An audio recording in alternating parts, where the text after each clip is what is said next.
So, more than 2 years ago, I made a short little video about how to press tofu without a tofu press using two plates, a towel, and a weighted book. And now, 2 years later, I follow up to that about how to use a tofu press if you have one or considering getting one. So, this is mine. They all look a little bit different, but they all operate with basically the same principle. You'll have a box that the tofu will sit in. There will be some sort of pressure mechanism. Mine here is a large spring. Some will use bands or locking clips, but they all work in basically the same manner. When you take the top off of this one, it has two rectangular plates that have little holes. The liquid can easily be pressed out of the block of tofu. Alright, so in my case here, you'll put one of those rectangular plates in the bottom of the box, place the brick of tofu on top.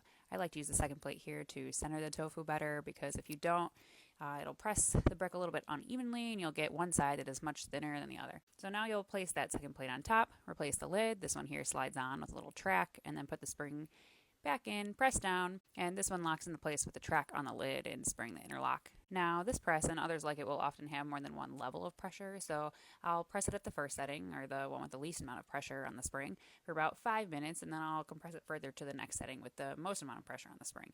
And I'll let that sit for pretty much as long as possible until I'm going to use it for the recipe. So if I'm making dinner right away, I'll let it press for at least 10 minutes. In an ideal situation, I'll have one that has been pressed for many hours or overnight in the fridge. And the nice thing about the press is that when you remove a block of tofu to use it, you can replace it with another one and put it in the fridge for tomorrow's cooking. And the press takes up a pretty small footprint in the fridge, but you'll always have a nicely pressed block on hand, ready to be used. So now to undo the press, first you'll want to drain the excess liquid.